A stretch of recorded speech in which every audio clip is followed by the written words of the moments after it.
still don't know what I was. Good morning, and welcome to Matenaer on Air. Jane Matenaer, Greg Bach, Kelvin is on the board, coming to you live from our studio in beautiful downtown Waukesha. If you ever want to call or text or join us, 844-967-2789, 844-96. Party. Or if you're watching on the stream on Facebook, YouTube, and or Twitter, you can leave a comment there as well. Of course, the weather is the big story this morning, pretty much affecting a large portion of Wisconsin. And I've mentioned this before, this website, 511wi.gov, which is a really great map as far as where all the accidents are. And that will give you a heads up. 511wi.gov. And so, yeah, there's some big closings around Madison. We have an incident around Wisconsin Dells, one in Oshkosh, and a couple around Milwaukee. Right now in downtown Waukesha, we have light snow, nothing too terrible.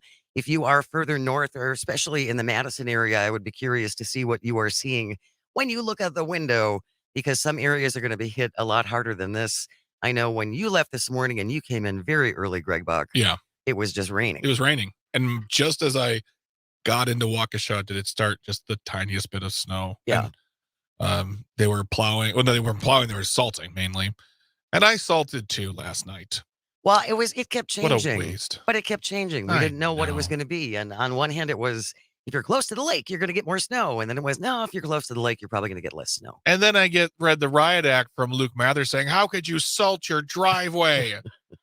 Nobody's ever happy. No, I can't please anyone around here. I'm telling you. Again, 511wi.gov if you want to check that traffic website. And then also for the We Energies outages, there's some concern that as the snow continues, as the day goes on, it's that real wet, heavy stuff. Yeah. So that's going to lay on the power lines and things like that. And so just be aware. And too, when you're shoveling. Yes, that was. Take it easy. We talked to, and we will be talking to Brittany Merlot later. We talked to Brittany Merlot earlier in the day, and she did make a mention, took a good chunk of the time to talk about if you have heart problems, if you're older, if you take a break, hire someone, if you hire someone in the neighborhood. You don't need to do it if you don't have to do it. Yeah, this is going to be, again, that really, really wet, heavy. Yeah. It's not that nice, light, fluffy. No. When it's, 12 degrees and you can use a leaf blower. Yeah, which is what my husband does. I never. Yes. And it's got to be that really light, fluffy, powdery stuff. But you can leaf blow that stuff. Oh my God! This is a revelation? This is just what? I just found out today that Crystal Gale is Loretta Lynn's sister. I never knew that, and I just found out about this because I know you said the wet heavy stuff, but I'm still gonna try just because on my street. The city comes around, they plow us in, and more than half the time spent shoveling is shoveling just the little part of my driveway to get out. Oh, sure. And it's a lot, and it gets heavy. It's those big chunks. It's those big rocky chunks.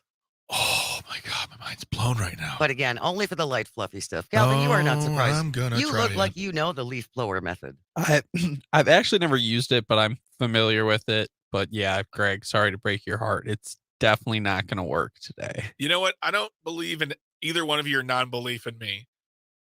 Give it a try. I've done dumber and made it work. You're going to stand there until you melt it. Yeah. Probably. Oh!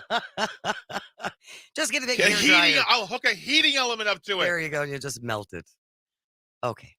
We have a very, very busy show today. We're going to recombobulate coming up at 10:30 with Dan Schaefer from the award-winning Recombobulation Area. Next hour, 11:33, Matt Wild. I'm really excited. Matt Wild from Milwaukee Record will be here. Among other things, he's going to update us about their casserole contest that they held around Christmas. I've been waiting. I'm hoping that next year that you and I can be judges. Judges. I don't want to enter. No, I want to Judge. Oh, I like that idea. And then, as you mentioned, civic meteorologist Brittany Merlot will join us at 11:50 for weather and wine and give us a little update on what we're looking at. I wanted to start, though. Boy, this is pretty amazing. Donald Trump is in court in 4 different cases around the country. This morning, his lawyer, John D. Sauer, told a 3-judge panel of the U.S. Court of Appeals for the District of Columbia Circuit Court that prosecuting former presidents will open a Pandora's box from which America may never recover.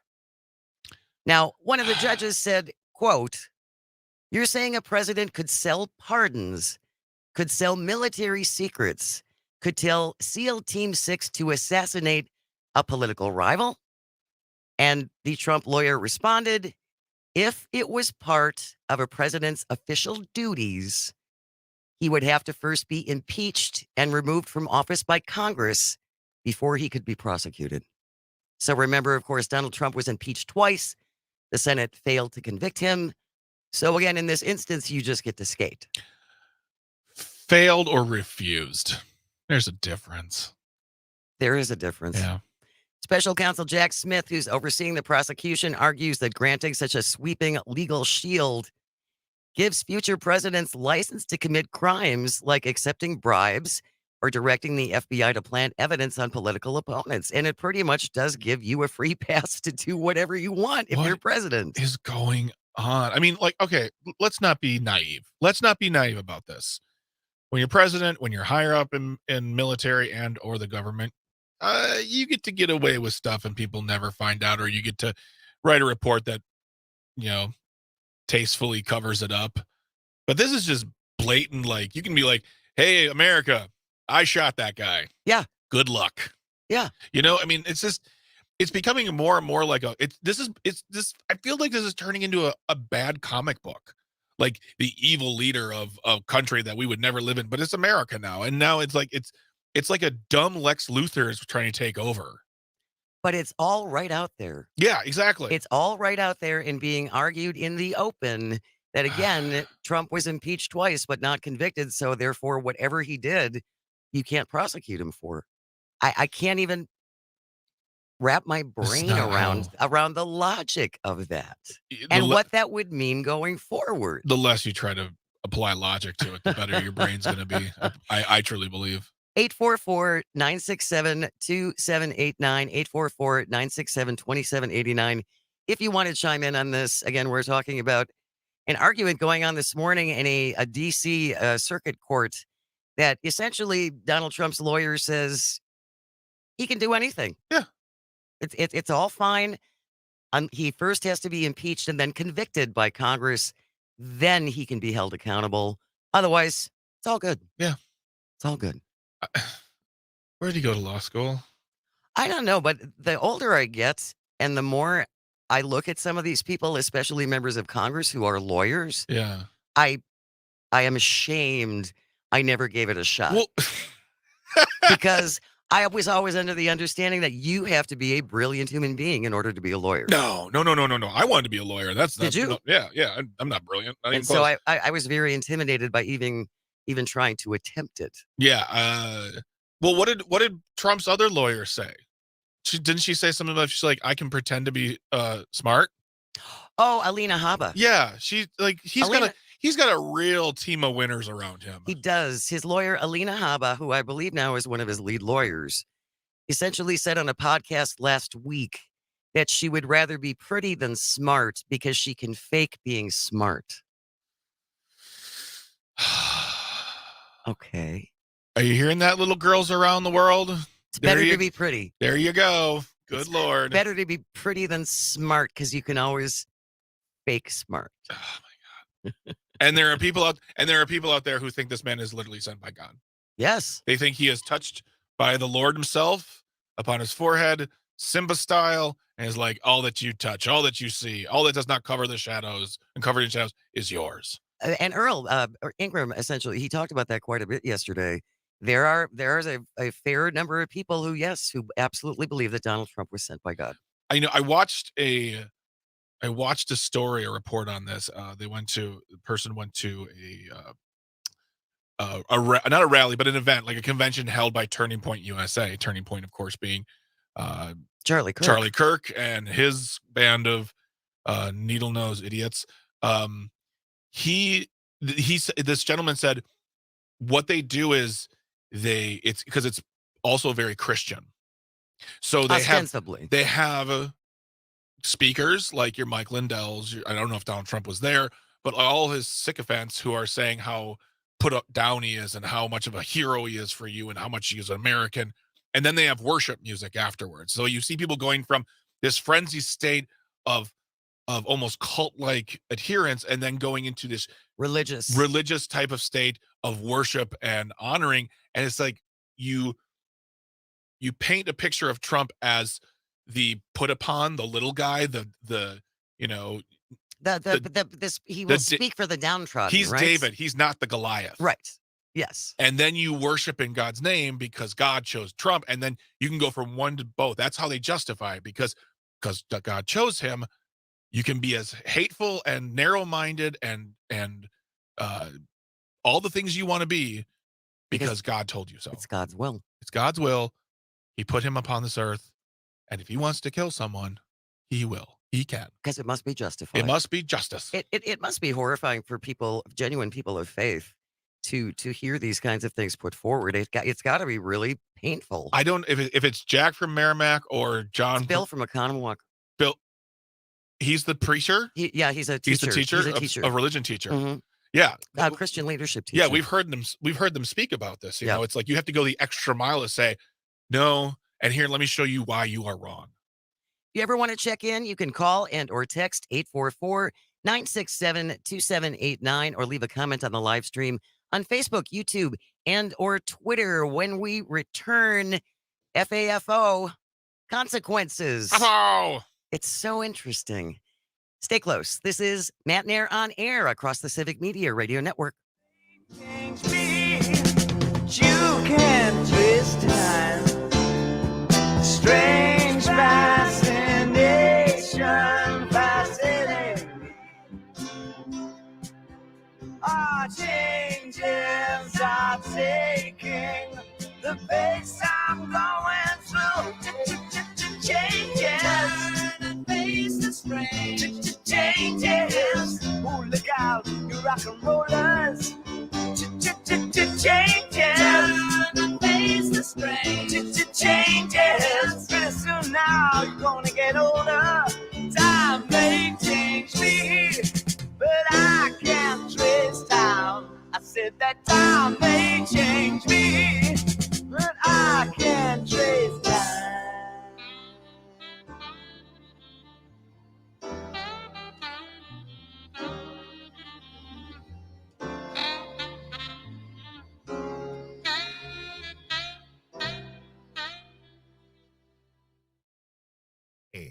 One in 4 Americans today are living with a disability.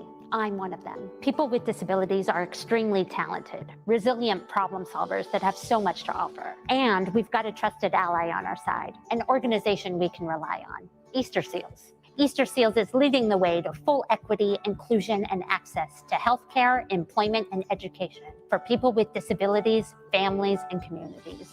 That's my Easter Seals. Make it yours. Learn more and get involved at easterseals.com. America is kept safe because the Army National Guard responds, protects, and supports our nation when it needs them most. The Army National Guard responds to disasters such as wildfires and floods. They protect us with missile defense, cybersecurity, and civilian support teams for chemical, biological, and radiological hazards. Be there for your community and your country. Visit NationalGuard.com to learn more about part-time service. Sponsored by the Wisconsin Army National Guard. Aired by the Wisconsin Broadcasters Association and this station. You're listening to The Shaw, WAUK. You're listening to pre-recorded content produced by Civic Media.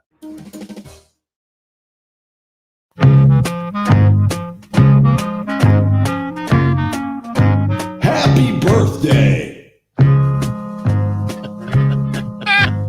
When I get older, lose Oh, my head. Good morning. Welcome to Matenaer on Air. Jane Matenaer, Greg Bach, Calvin on the board, coming to you live from our studio in downtown Waukesha. Shout out to Bayfield this morning and to Wausau, wherever you're listening across the Civic Media Network. Thank you so much for joining us. And you can always call in or text at 844-967-2789. If you heard someone say pre-recorded, it's not pre-recorded. No, we are live. We are live right now. It is today, Tuesday, the 9th of January. Yes, it is. We were talking before we took the break that Donald Trump, one of Donald Trump's lawyers, is in a D.C. Circuit Court this morning arguing that unless a president is impeached and then convicted in Congress, he essentially cannot be held responsible for anything. And we're taking your calls and your texts. Andrew from Maine checking in. Let's remember that an impeachment, especially a presidential impeachment, is a political trial and not a legal one, unless, of course, that the impeachment process would like to adopt the federal rules of trial. That's where jurors get to make public statements before hearing any evidence. Andrew also says if the courts agree with Trump's team, does that mean the current impeachment inquiry into Biden is null and void since the president is above the law? I think that's a very good question, and I would assume that Trump's lawyers would say no. Absolutely not. No, not in that instance, just in our instance. Trump's lawyers would be like, well, dude, say that again, just slower. I gotta write that down. Break it down for me. Yeah. Break it down for me. Can you shorter words, less bumps in the words? All right. I wanted to move on, and I think this is important because we had many jokes at their expense. Report this morning that Florida's Republican Party yesterday voted in an emergency meeting to remove Chairman Christian Ziegler from his position following allegations of sexual assault. Florida Senate Republican Blaise Ingoglia told CNN, quote, no one voted for Christian Ziegler. Say that name again, that second name? Blaise Ingoglia? That's not a real name. No. Florida Senate Republican Blaise, B-L-A-I-S-E. Blaise Ingoglia. Ingoglia. I want to applaud the Florida Republican Party. Well, come on. No. Let's acknowledge where they did the bare minimum. But no one voted to support him. So what? And I only think that's because it is so blatantly against what they claim to hold dear, which is traditional family values. Yeah, and you know what? Fine, cool, good job for doing what you should have done. I'm not giving you anything. But also, here's the other thing is, I wonder about all the skeletons and all the closets of all those other individuals, because they ain't the only one. Please. You certainly have to wonder. In case you've forgotten, Ziegler is being investigated by the Sarasota Police Department. A woman last year accused him of rape, and this was after Ziegler and his wife, one of the co-founders of Moms for Liberty, had a three-way sexual encounter with this woman. And he videotaped it without their consent. Reportedly without this woman's consent. Yes. They were supposed to have another meeting between the three of them. His wife couldn't make it.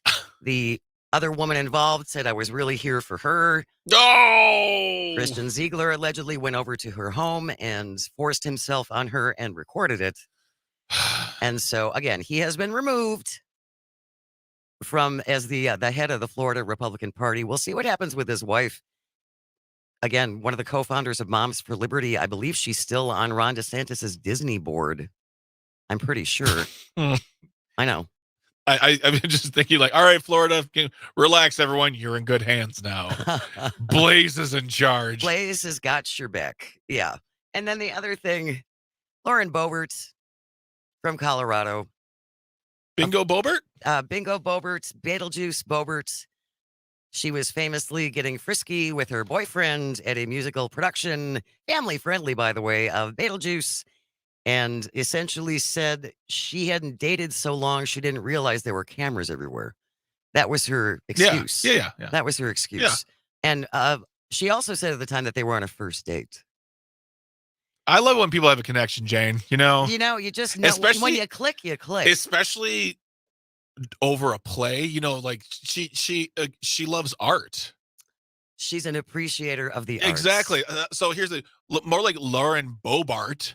Oh, nice. I mean, I really don't like the mud that you're slinging at her, because this is a person who supports the arts, wants to just find love. Who doesn't want to find love, Jane? It's true. Who doesn't want to find love? If you'll remember, Boebert decided to avoid a tough re-election battle that she only won by like 400 votes last time around. Yeah. So rather than take on the challenger, she moved.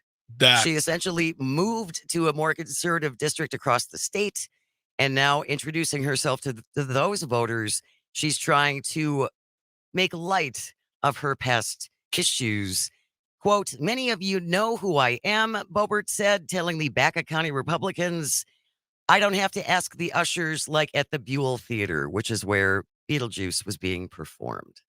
So, yeah, so after she was caught vaping in the theater and they asked her to leave, and that did not go over well. And then she, of course, had to ask them, do you know who I am?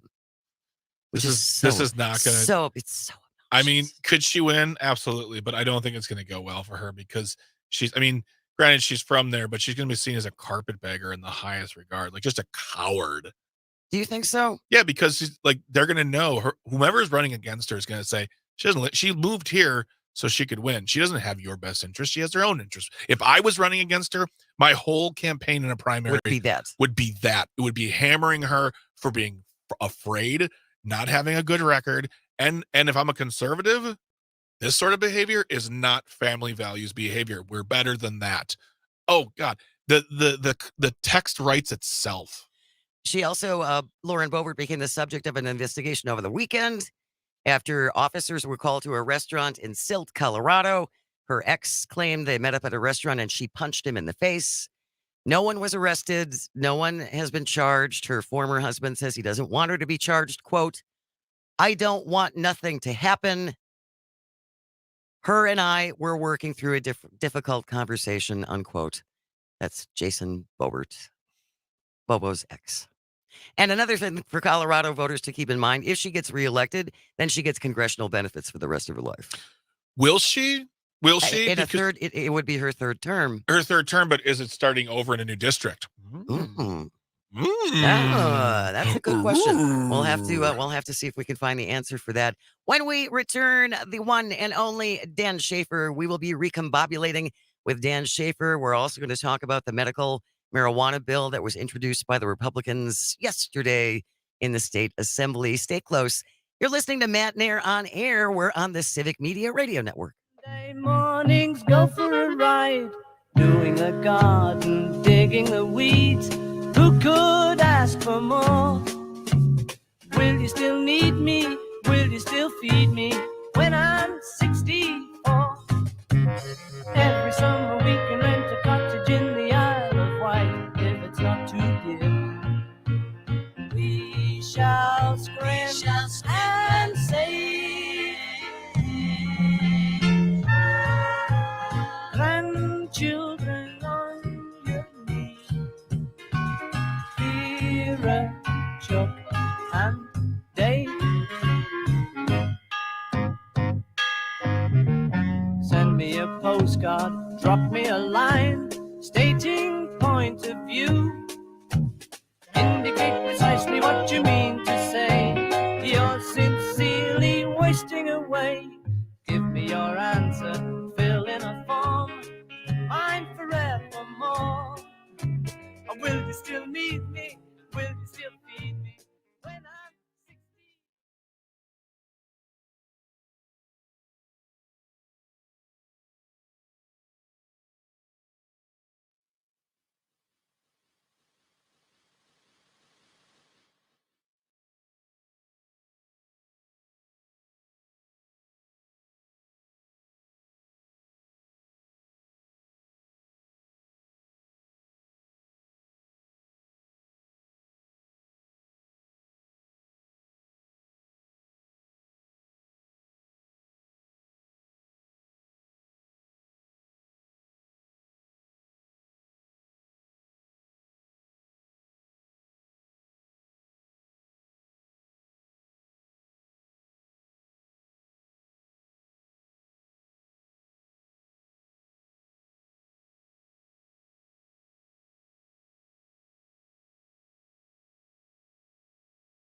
Waukesha, home of Les Paul, our awesome farmers market, and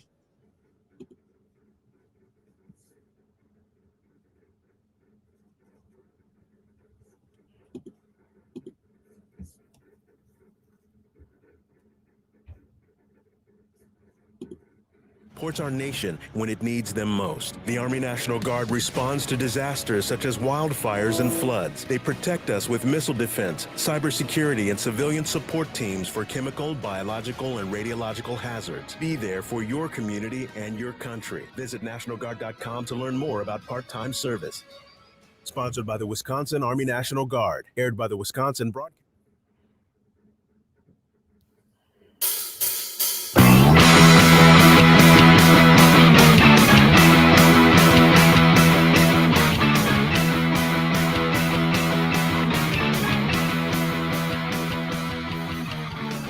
I'm discombobulated. It's grounds to be frustrated. I could be so elated, but I'm feeling really good morning. Welcome to Matenaer on Air. Jane Matenaer, Greg Bach, Calvin's on the board, joining you live from our studio in beautiful downtown Waukesha. Every Tuesday at this time, we recombobulate with the award-winning journalist Dan Schaefer. Good morning, Dan. How is is it just rainy by you? Still just, I don't even know what it is. It's just Wisconsining. It's just Wisconsining. There we go. Yeah, it's just, I don't even know what characterization we have for the weather right now. It's just Wisconsining all over the place. And better late than never. I heard Pat Kreitlow earlier this morning talking to some people in the farming community in Wisconsin, and we really need this. We do. We got to have the moisture. So just be careful on the roads, folks. Things aren't looking too terrible right now, but again, that map you can use is 511wi.gov, and that will give you a whole statewide map of where all the accidents are all over the state. So take advantage of it. It's really very useful. You just published a new piece at the recombobulation area, Dan. What are we talking about? I did, and I've been working on this piece for a little while. I published in partnership with my friends over at Milwaukee Record. It is on marijuana legalization, which, of course, has been in the news this week.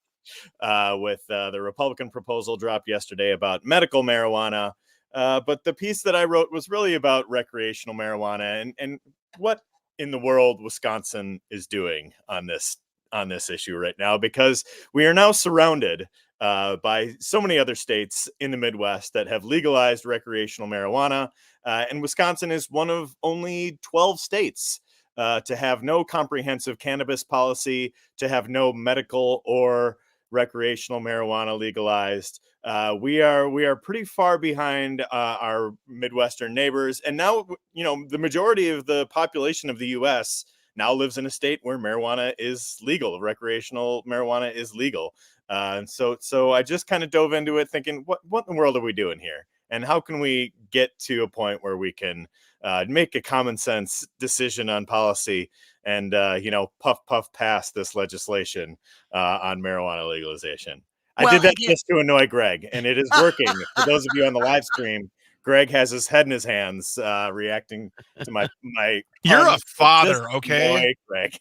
You can always watch us on the live stream, by the way, on Facebook, YouTube, and or Twitter, and you can leave a comment or call at 844-967-2789. So what the Republicans proposed yesterday, Dan, and I think the part that stuck out the most to me was that they want the state to run 5 dispensaries. That blows my mind. Yes, the party of free enterprise and limited government would like entrepreneurship.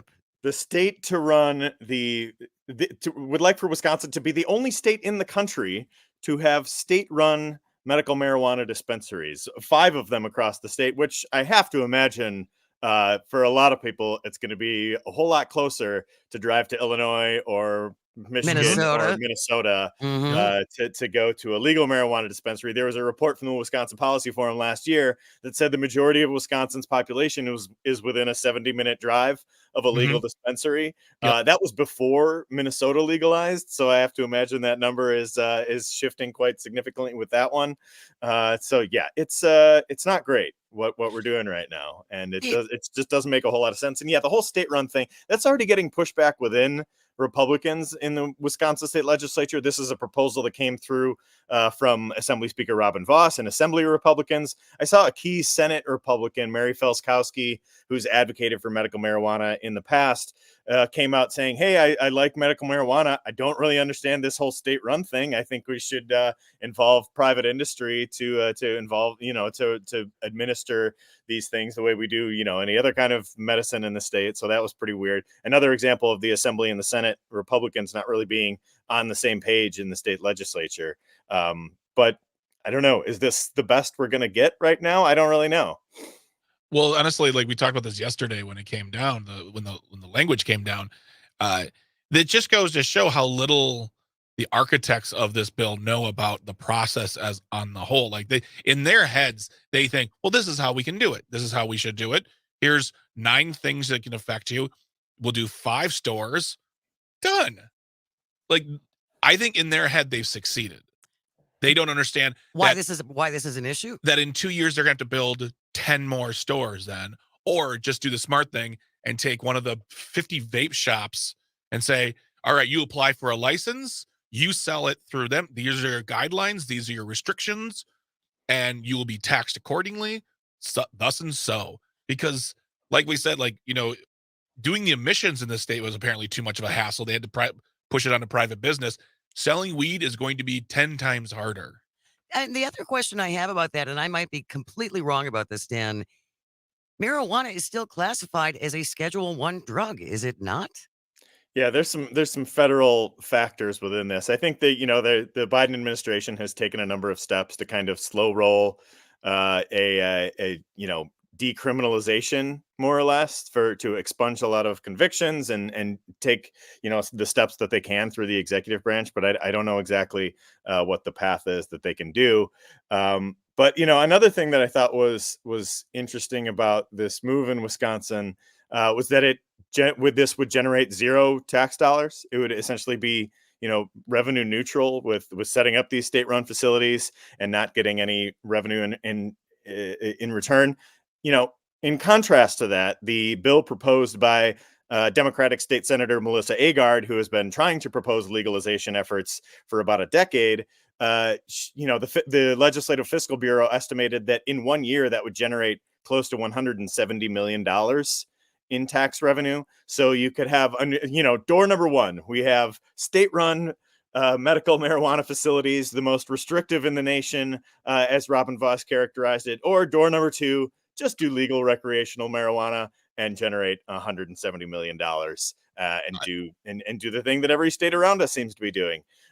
So it's kind of a baffling policy, and it's just like, this medical marijuana pitch would seem dated a decade ago. It's just like it's just so far behind the times on this issue. And even if you're opposed to marijuana, even if you have to just recognize the reality at this point. It's here. It's here. And there was a really good feature story from MLive in Michigan showing just a map of where a lot of the customers for some of these Upper Peninsula marijuana dispensaries are coming from. They're all coming from Wisconsin. They're all coming across the border to buy at these legal shops. So what are we doing? It's just we're losing money. We're needlessly criminalizing something that should not be illegal. There's municipalities across the state like Milwaukee, have moved to basically make this like a $1 fine that they're not going to really enforce possession or whatever. It's just even if you're opposed to it, there's just you have to be pragmatic at a certain point and take the step to just do what everyone else is doing here and get with the times and legalize recreational marijuana. As we do every Tuesday, we are recombobulating with Dan Schaefer from the recombobulation area. We're talking about the Republican proposal that was announced yesterday to legalize medical marijuana in Wisconsin. The other question I have, going back to it still being a Schedule I drug according to the federal government, that has meant many banking issues for other states where they have legalized recreational or whatever. It's not handled by the state, but they can't. Banking is very difficult, and handling this money that they're bringing in is very difficult. So how would the state be able to do that? It creates a number of other issues, doesn't it? I mean, it's Right? just instead of following successful models that we have all around us, creating this brand new model that seems destined to change eventually anyway. I think that's the thing too, is that I think the way that public opinion has gone on this issue over the past decade or so, the most recent Marquette University Law School poll had, I think, 2/3 of the state is in favor of recreational marijuana legalization, including about half of Republicans. So it just seems inevitable that we're going to be getting to this place anyway. I think there's a generational divide in many ways, particularly among Republicans on this issue. One thing I wanted to point out from my story is that, whenever you bring this issue up on social media of marijuana legalization, somebody will respond, "Oh, the Tavern League." Right? Everybody always talks about. I do. You do, yeah. And well, here's the thing. I reached out to the Tavern League for the story. I was pretty surprised at their response. They are not opposed to recreational marijuana legalization in Wisconsin. Seriously. I repeat, the Tavern League of Wisconsin is not opposed to recreational marijuana legalization. And there is proof to this as well. Yeah. So if in Wisconsin, if you are a lobbyist and you are advocating on one side or another of a certain bill, you have to register in favor or opposed. So if the Tavern League were to be actively working against any of the marijuana legalization bills or, whatever bills it might be, they would have to register. And so I have a quote on the record in this story that you can read right now at Milwaukee Record from the folks at the Tavern League saying, we haven't taken a side on this. We don't have a dog in this race. We don't know why people are blaming us for this, and not to, give cover for the Tavern League, because I think there are a lot of problems with them, but they have said, and they are not actively opposed to any legalization efforts in Wisconsin. And they're not lobbying against legalization. And they're not lobbying against it. If they were lobbying against it, they would have to register with the Wisconsin Ethics Commission.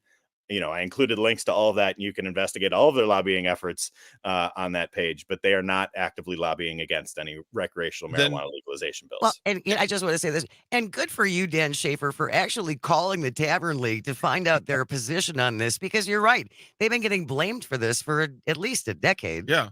I mean, the thing is like, they don't know why and they don't like it, or they're befuddled.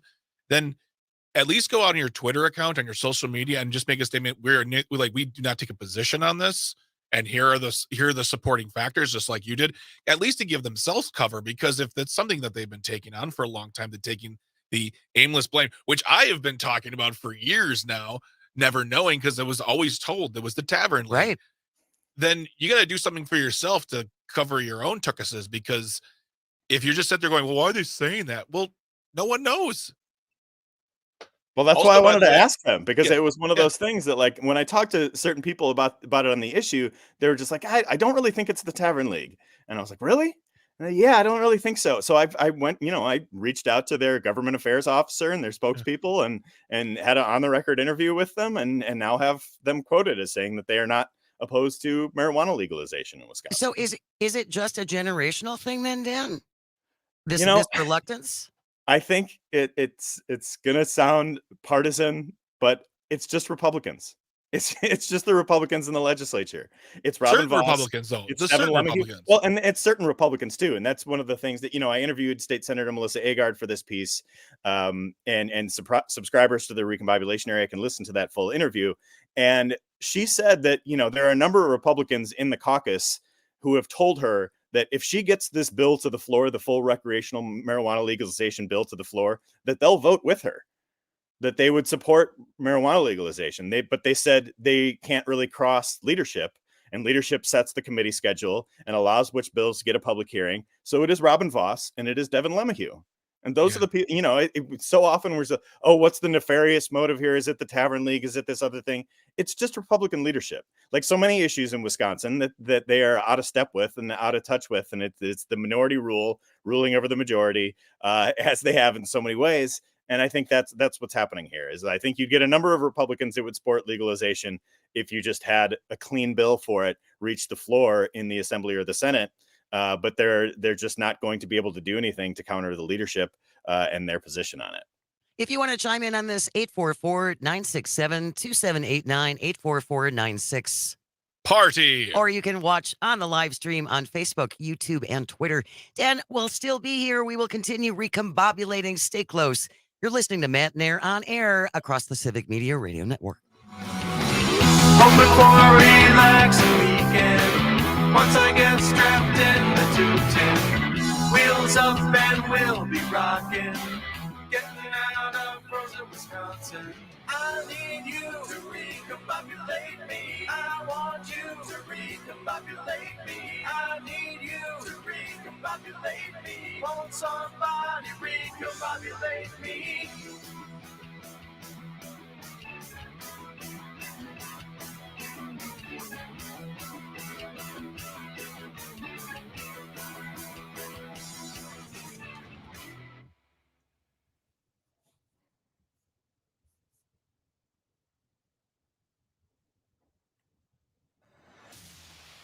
The Shaw, W-A-U-K. This is me, Gene Okerlund, and I'm talking with Brett Yulberg, owner of Robert Hack Diamonds. Brett, I hear you pay cash for gold. Not only gold, but silver, diamonds in any form like jewelry, teeth, coins, flatware. Why should I sell you my gold? Why not? Our store is the only store that recommends you shop around before you sell. This way you know you're getting the most money. But if Robert Hack Diamonds can't beat a competitor's offer on your scrap gold, we'll give you $20 just for letting us try. Hey, what if I'm shy? You? Well, at Robert Hack Diamonds, we sit with you at a table. We go through your items and make you an offer. You're not pressured, and we offer more on jewelry that we can resell. Can I trade my gold for a new piece of jewelry? Of course you can, and not only that, we can custom make a piece of jewelry using your gold and gems. Hey, there you have it, folks. Sell your gold to my friends at Robert Hack Diamonds. Visit them on 76th and Layton in Greenfield. Robert Hack Diamonds, where they want your business. This is The Shaw. Good morning.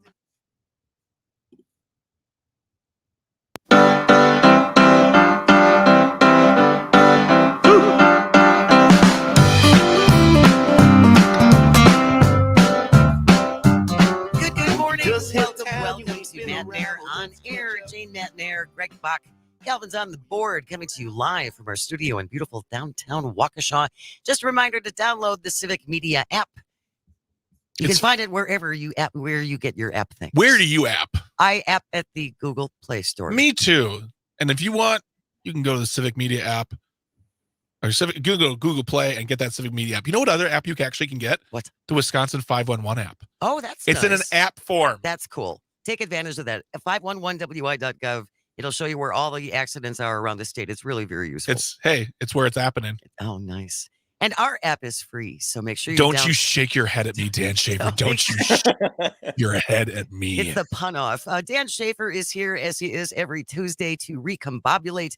He's the author of the award-winning Recombobulation Area, and he just published a piece about the Republicans yesterday putting forward their proposal for medical marijuana in Wisconsin. John from the Falls texting in, just another example of Republicans wanting to put politicians in a doctor's office. Let's be honest here. They're just trying to score political points by giving the public what they want without actually giving the public what they want. It's officially time to change our state motto for Wisconsin from forward to backward. We got also a text from Andrew from Maine, 541 listening. He said, what would it take to put a question on the ballot as a referendum? Should Wisco decriminalize marijuana and allow sales with the same regulations, restriction, and requirements alcohol? Now, if I'm not mistaken, our referendums are pretty toothless here in the state. Like, they're not, you put a referendum. It's not a binding, right, Dan? They're not binding referendums. Yeah. Well, there's a couple things there. One, we just don't have statewide referendums as like direct statewide ballot initiatives in the state of Wisconsin. So that's the way a lot of different states have passed marijuana legalization. Those far left liberals in Missouri, they passed it with a statewide referendum. Ohio, you mean Steve? They're so radical. Yeah, those radical leftists in Missouri and Ohio. They tried something too with that. I'm sorry, go on, dude. They put a question on a referendum years ago, but it only was certain parts of the state that was asked the question. Yeah, about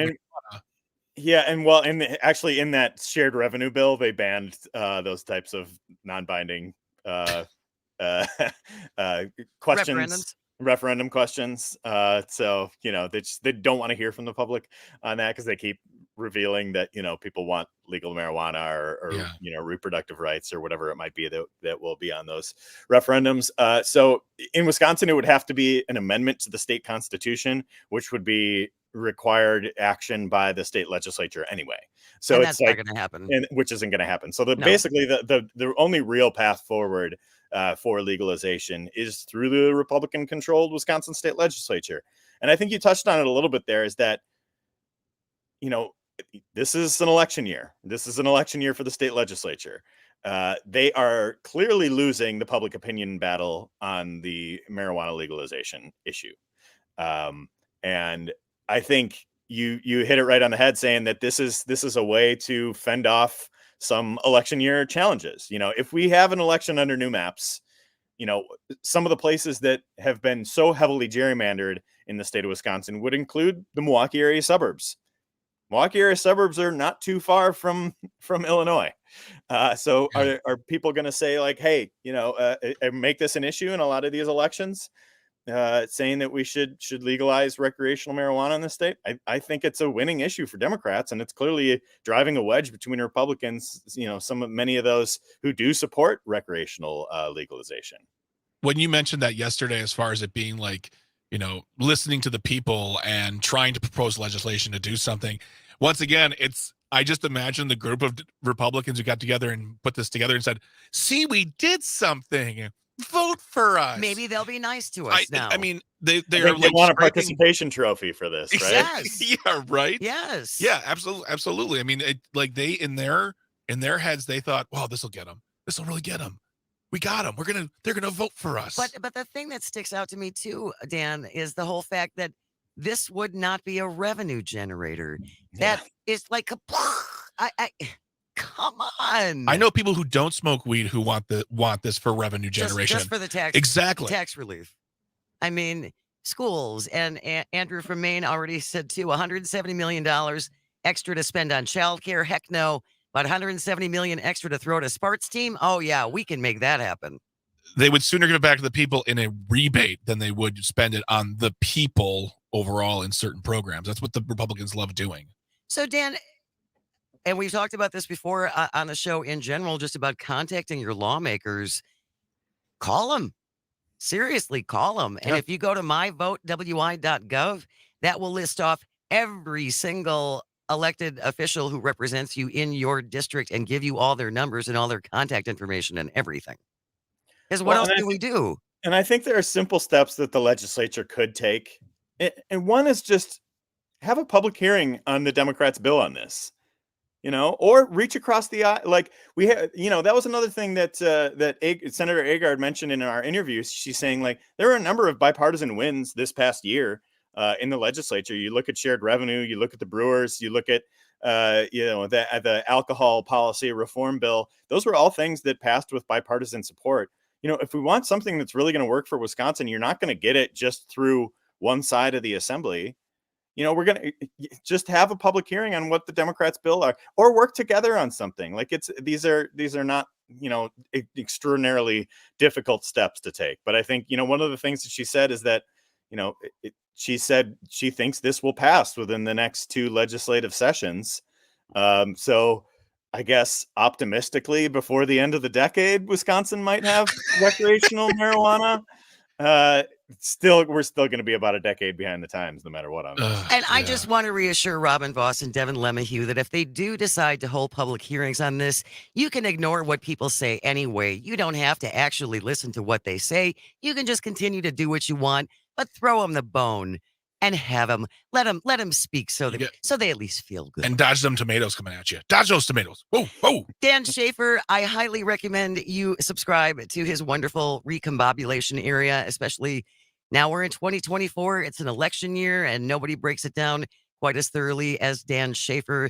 Where can we find you, Dan Schaefer? You can find us at therecombobulationarea.news. The Recombobulation Area on Substack. You can also find me on Twitter at Dan R. Schaefer, where I will occasionally tweet about things other than the Milwaukee Bucks. Thanks a lot, Dan. We will see you next week. Don't go away. We have news on the way next. You are listening to Matenaer on Air. This is the Civic Media Radio Network. In the morning. A puff, puff, pass out. Another wasted night wasted away.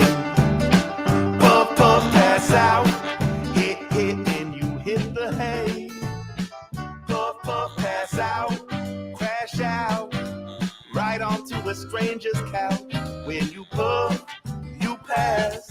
When you puff, you pass. You're gonna puff, you're gonna pass. Right out.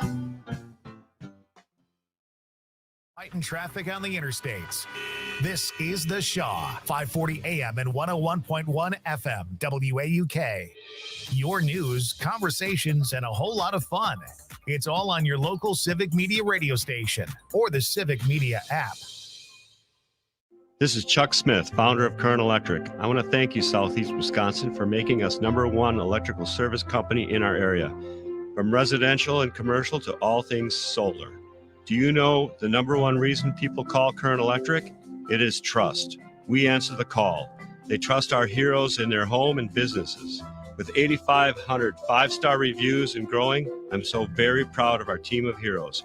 Go to callcurrent.com. That's callcurrent.com, home of the superheroes.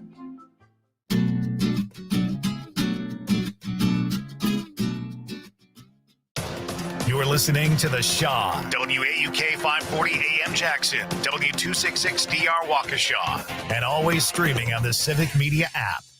CBS News special report. A 3-judge federal panel hears arguments in the Trump election case. The president has a unique constitutional role, but he is not above the law. Assistant Special Counsel James Pierce. Trump has claimed immunity from prosecution. His attorney, John Sauer, focuses solely on acts that he took while he was in office, and that's a telling indication that we're dealing with official acts here. He argued presidents could face criminal charges only if they had been impeached and convicted first. Trump was not convicted. Legal analyst Jessica Levinson. What the judges really got them to admit is that if there's first an impeachment, then there can be a criminal trial. And then there was this up and back about, if that's true, don't the rest of your arguments about presidential immunity really fall away? Trump is due to go on trial in March on federal charges of election subversion. He has appealed. CBS News special report. I'm Steve Kathan.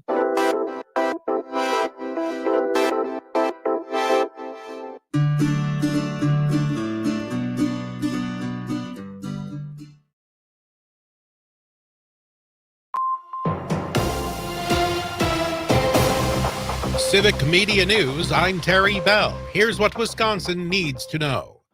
The first big snowstorm of the season will impact Wisconsin all day, all night, and into tomorrow morning. The hardest hit area in Wisconsin will be the southeastern 2/3. Civic Media meteorologist Brittany Merlot. But the totals want to wear off as you go up further north. But overall, I would just say 4 to 7 widespread. Targets anywhere from 8 to 10 inches is possible into Madison, where, of course, the heaviest would be hitting. After the storm, expect 35-mile-an-hour wind gusts. New technology developed in Wisconsin could help doctors detect developmental disorders before a baby is born. The University of Wisconsin in Madison says it's currently focusing on autism, ADHD, and other disorders that aren't usually diagnosed until later. I'm Terry Bell, Civic Media News. Now here's what you need to know closer to home. For WAUK News, I'm Stuart J. Waddles. It's not only a significant snowfall, winds could be whipping up to 35 miles an hour today. The winter storm warning extends from the Illinois border to Green Bay, with much of the state preparing for potentially 10 inches or more of snowfall. There'll be a lot less near the lake. Forecasters anticipate the most severe winter weather midday, persisting through the evening. The victim has been identified in that suspicious death in Waupun. Police there say 74-year-old Paul Abresh Sr. was found dead in his home with serious injuries. His death is being investigated as suspicious, and one of his adult sons is in custody on an unrelated bail jumping charge. Police are also seeking additional charges against that son of false imprisonment and witness intimidation. It's not known at this point who is being held against their will or the nature of the alleged witness intimidation. And that's what you need to know.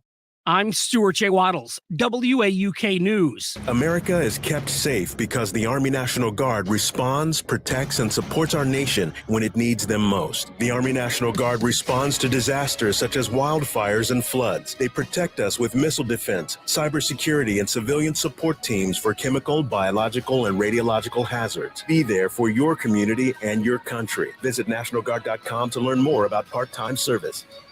Sponsored by the Wisconsin Army National Guard. Aired by the Wisconsin Broadcasters Association and this station. The Badgers move up in the top 25. Hi, I'm Mike Clemens with sports. The Wisconsin Badgers, after beating Nebraska over the weekend, moving up 6 spots to the number 15th ranked team in the nation. Marquette fell out of the top 10 after losing to Seton Hall. The Golden Eagles now ranked 11th. NBA, the Bucks with another loss at home, this time to the Utah Jazz, 132-116. Damian Lillard out due to personal reasons. Fans starting to boo last night at Fiserv Forum. Giannis says he can't blame him. I think we have great fans, but around the league, if you don't play hard, you don't give everything to the team. There's times that you might get booed. I'll boo myself. I was I heard the boo, and I was like, boo. I was like, in my head, I was booing myself. Charles Barkley on TNT. They're going to have to find a way to get better defensively. This is what Adrian Griffith's got to come in and say, hey, guys, we're scoring enough points. But does he have the personality to challenge those guys? Because when you win games, you don't address things. They're awful defensively. That's Charles Barkley. With sports, I'm Mike Clemens.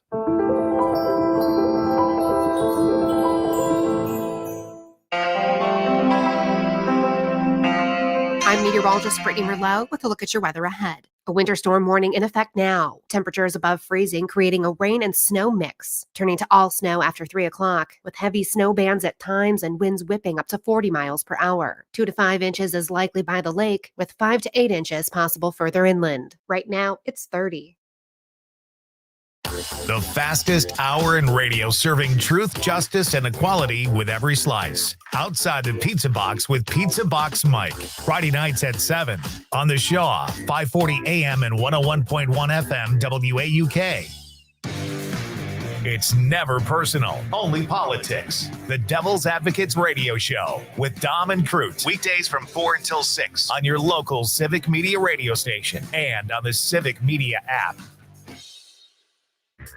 This is your hometown radio, refreshed, keeping you informed, entertained, and connected locally across the Civic Media Network. Broadcasting to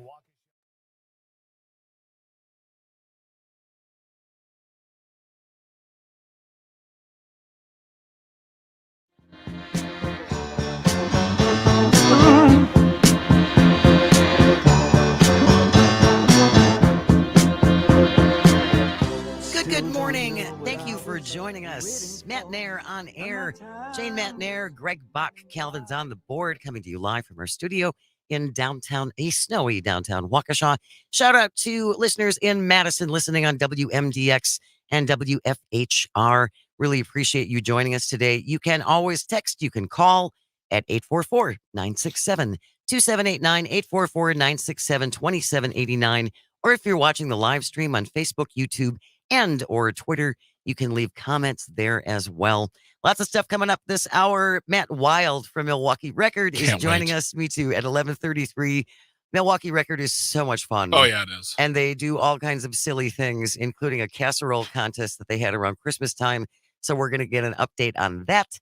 And then our very own Civic Media meteorologist, Brittany Merlot, is going to join us at 11:50 for another episode of Weather and Wine with Brittany Merlot. Find out what's going on with the storm that is moving across Wisconsin right now. Again, here in Waukesha, it's really just very slushy. Yeah, it's not too bad right now, but I know that Madison was expected to get a whole lot more.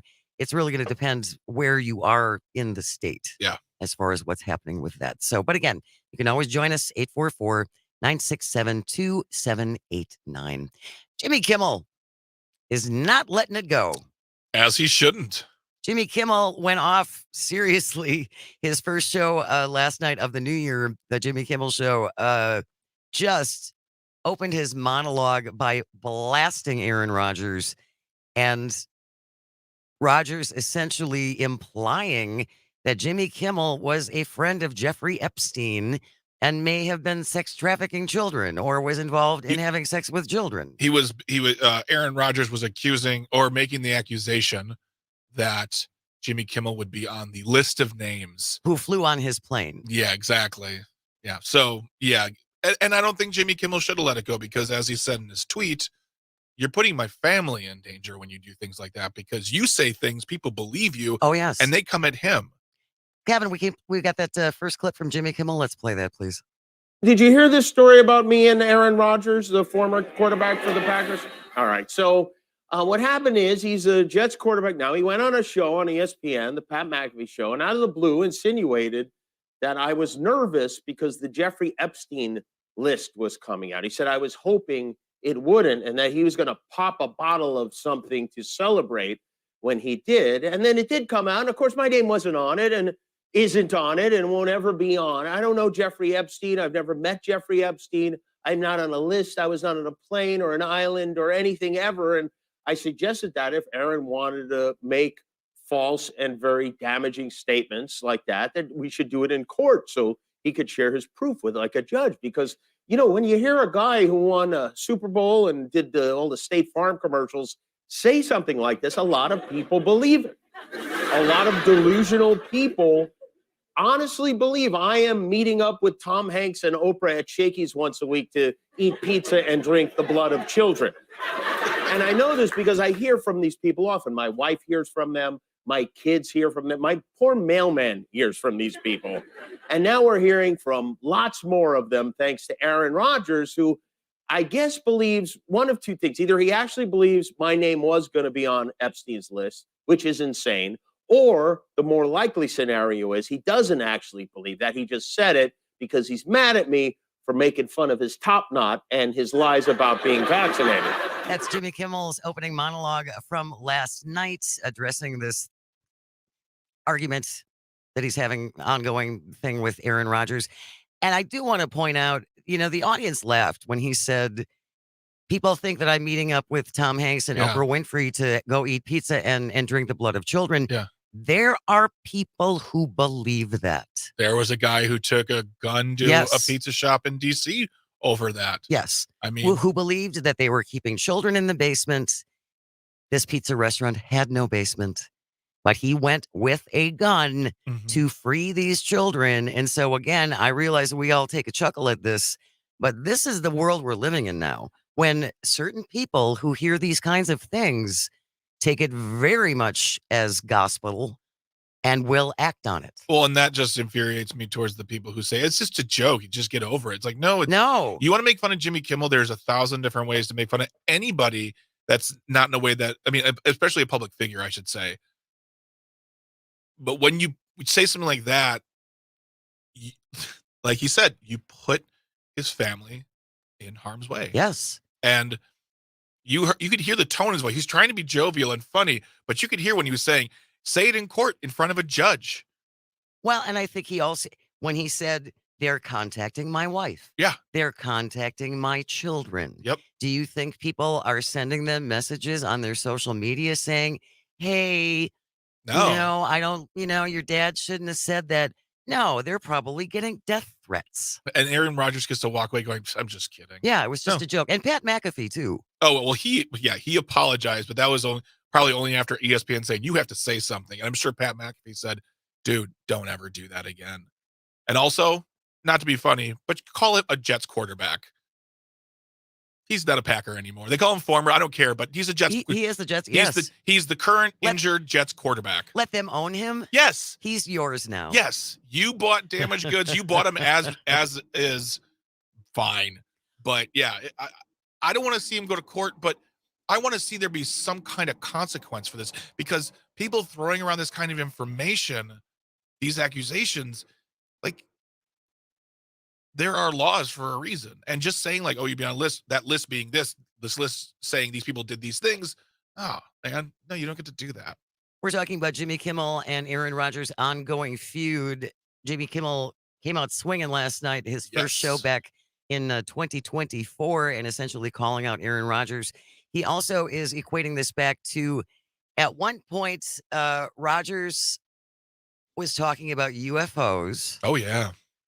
and how he believed that information that was coming out about UFOs was in order to distract from the list of names that flew on Jeffrey Epstein's plane. And Kimmel made fun of him for that. Yeah. As Kimmel is wont to do. That's his job. Those are their jobs of late night people. Yes. And so this is pretty harsh. I'm sure this is going to sit well with the Jets' injured quarterback. Calvin, play clip number 2 from Jimmy Kimmel, please. But here's the thing. I spent years doing sports. I've seen guys like him before. Aaron Rodgers has a very high opinion of himself because he had success on the football field. He believes himself to be an extraordinary being. He genuinely thinks that because God gave him the ability to throw a ball, he's smarter than everyone else. The idea that his brain is just average is unfathomable to him. We learned during COVID, somehow he knows more about science than scientists. A guy who went to community college, then got into Cal on a football scholarship and didn't graduate, someone who never spent a minute studying the human body, is an expert in the field of immunology. He just put on a magic helmet, and that G made him a genius. He was taking some harsh shots. Oh last yeah, night. that's what I like about Colbert and Kimmel is they can be very, very funny, but if you just listen to the tone of their voice, you can tell that as the audience is laughing, they're angry, and it doesn't happen with either one of them a lot, and then understandably so. Family's off limits. No one's saying anything about like your family. It's I don't know. I think Kimmel did the right thing. I think he did it best. Don't go after a comedian, and don't go after a comedian with a TV show. You're just going to look like a bigger fool. I just think it's interesting, and I think his assessment of Mr. Rogers is not far off. And I think this can be applied to other people who have been very successful in one particular area, and then it goes to your head, and now you think I am all knowledge. Mm-hmm. I am the purveyor of all knowledge. You guys don't understand what I know. You can't understand my brain. Yeah, I got the biggest brain. I have the biggest thoughts. I have the best thoughts. And that's the thing is, I'd like to ask somebody who's close to him or was close to him, whatever. When did this start? I know that he's never been the nicest guy. He's always been kind of prickly and cold. And he had a big chip on his shoulder. He had a big chip, and I understand that too, especially in sports. But when did he start going this way? Because he always sort of purported himself as he was level-headed, thoughtful, intelligent, kind towards people. And then all of a sudden he just started just going wackadoodle. Well, I think it was during the pandemic. I think that's really when it started. Dude, build some Lego. It helps. I'm sure he has his own person who builds Lego for him. I don't want to know what they're building either. It's probably like the Roswell sighting and like. But I think this affliction, let's call it, that Aaron Rodgers suffers from, we can apply the same thing to Elmo. Elon. Oh, sorry. See, we can apply the same thing to Elon Musk. Yeah, I mean, as far as and Elon is not a self-made man. No, he inherited a ton of money from his family through what? Emerald mine. During when? The apartheid. Yeah, apartheid. So yeah, I think it's the same kind of rich guy syndrome. But for some reason, they think they're of the people. No, I don't think they think they are. Well, let me rephrase that. They give off the image of they're of the people. Because Elon in his head, because he's doing rocket ships to other planets and cars that run on no gas and all this other transportation, and he thinks like he's helping. But really, he's just a really rich guy who says really offensive things and uses his money to buy a major corporation and ruin it. Essentially. Because he can. Yeah, essentially. We're going to be talking probably about what's going on with Twitter X. That's what I'll call it. Twitter X. Probably later on this week. Yeah. Right now, though, we are going to move on. I love our minor league baseball in Wisconsin. Yeah. They're fantastic. They do fantastic things. I love all baseball. And there is a big honor that is going out to a local manager. And we want to give him a shout out. And the names themselves and the contests they do, there is nothing better than minor league baseball. So stay close. You're listening to Matenaer on air. This is the Civic Media Radio Network. Where's your shame? You've left us up to our necks and then time may change me. You can't twist time. Strange fascination, fascinating me. Our changes are taking the pace I'm going through. Changes. Face the strange changes. Oh, look out, you rock and rollers. Changes. Face the strange changes. Pretty soon now you're gonna get older. Time may change me, but I can't trace time. I said that time may change me, but I can't trace time.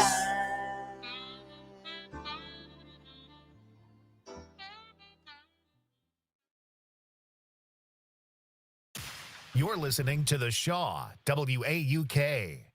America is kept safe because the Army National Guard responds, protects, and supports our nation when it needs them most. The Army National Guard responds to disasters such as wildfires and floods. They protect us with missile defense, cybersecurity, and civilian support teams for chemical, biological, and radiological hazards. Be there for your community and your country. Visit NationalGuard.com to learn more about part-time service. Sponsored by the Wisconsin Army National Guard. Aired by the Wisconsin Broadcasters Association and this station. Hey, son, how are you feeling? I'm fine, Pops. What's on your mind? I can't explain it. Navigating without a compass, eyes waiting, started to wonder. Metamorphosis, the loss of who you thought you was. When your kid can't find the language, help them find the lyrics. Listen to the Sound It Out album and get tips and tools to start a conversation at sounditouttogether.org. Brought to you by Ad Council and Pivotal Ventures.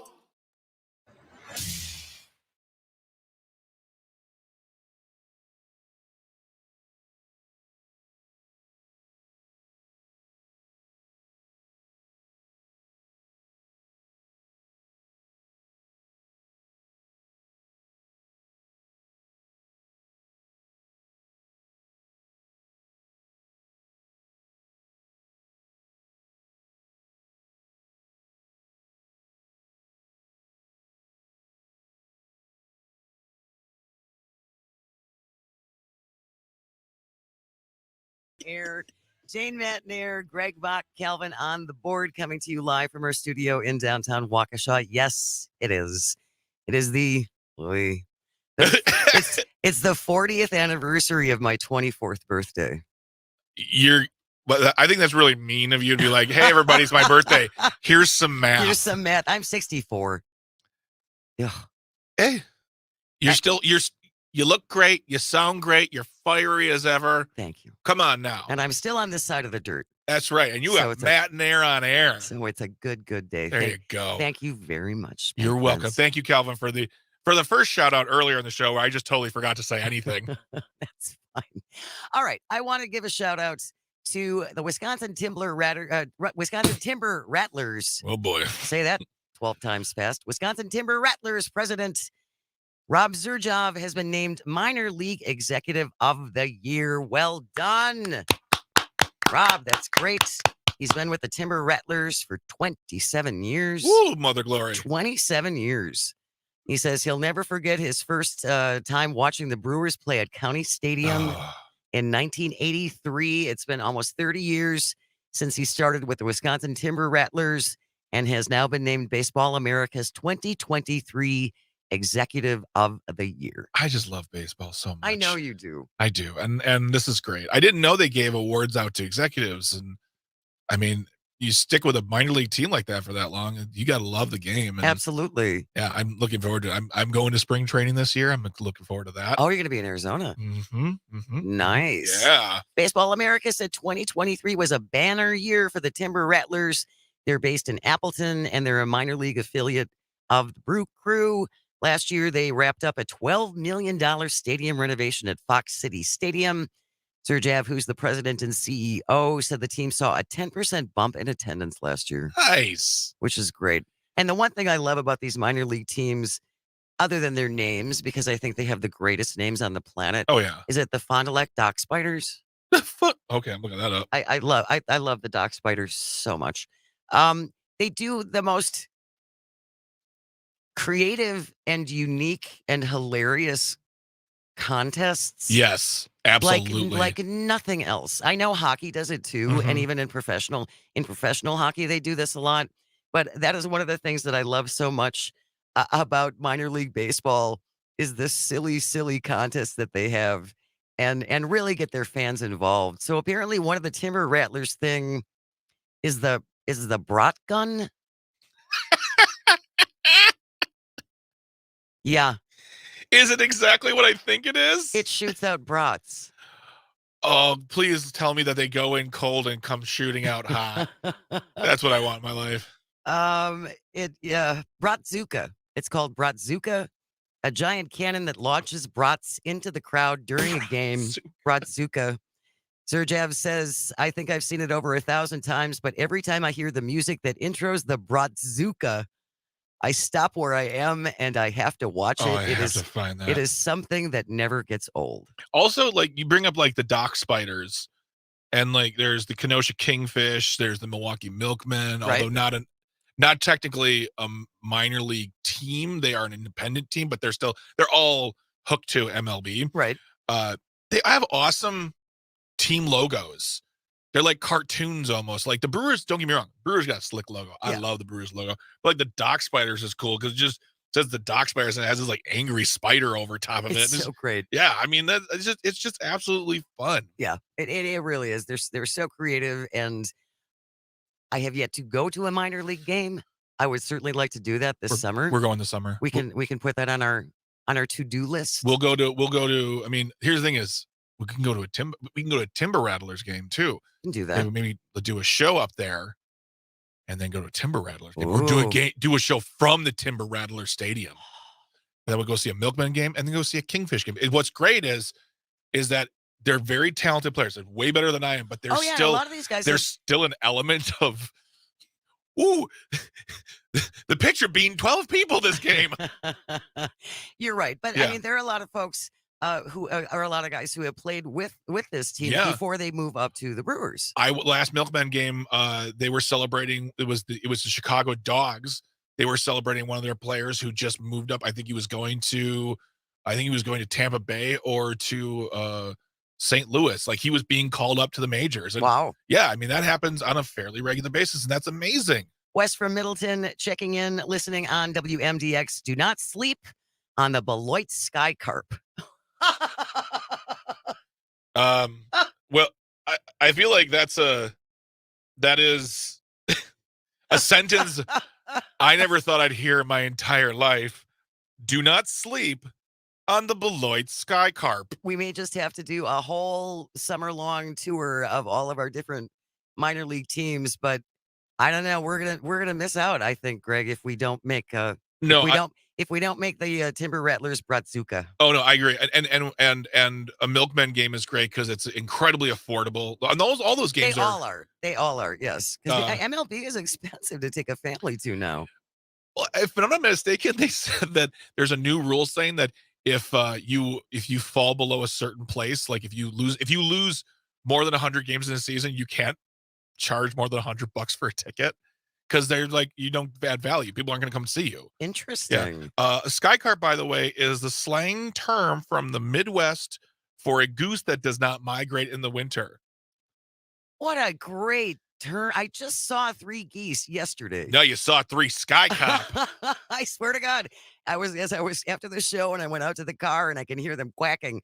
And it's like, guys, you're in the wrong place. You shouldn't be here anymore. Yeah. Oh my gosh. So that is the origin of sky carp. Sky carp. See what you learn on this program? You know, I really just the knowledge. It never stops. I'll say it for you, Jane. I don't usually like to speak on behalf of people, but I'll say it. You're welcome, everyone. Right. We are purveyors of knowledge. We make your brain bigger and shinier and wetter. And sillier. More importantly, sillier. From the birthday girl to the Chucklemeister Greg. You're welcome. Stay close. When we return, he is with Milwaukee Record. I am so excited to have Matt Weil join us with an update on their casserole contest. Greg and I are angling for a position next year as one of their highly valued judges. Yes. So we'll see if we can convince Matt to make that happen. And then Brittany Merlot, civic media meteorologist, joining us at 11:50 as we take a look at really the first winter storm we have seen in 2024, at least. Yeah.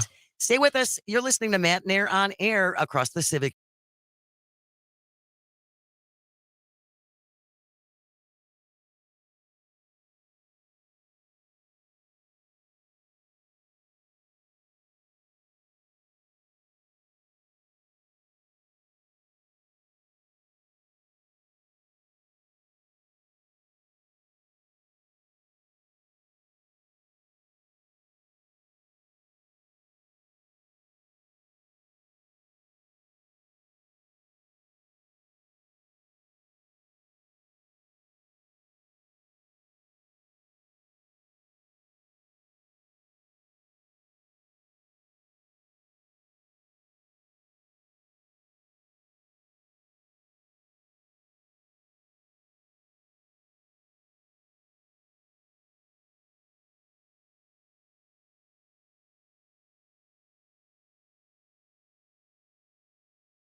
Afternoons from 4 until 6 on The Shaw, 540 AM and 101.1 FM, WAUK.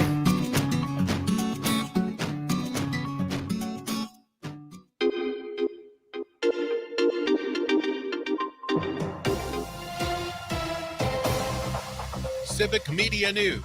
I'm Terry Bell. Here's what Wisconsin needs to know. Many communities have declared snow emergencies and parking bans for today's snowstorm. That's so snowplow drivers have enough room to do their jobs. In some places, vehicles could be towed at the owner's expense. The heaviest snow is falling in the southeastern 2/3 of the state. Democrats say Republicans shouldn't politicize migrant border crossings. Congressman Mark Pocan tells WISN TV's Upfront that there have been plenty of chances in the past to solve the immigration problem.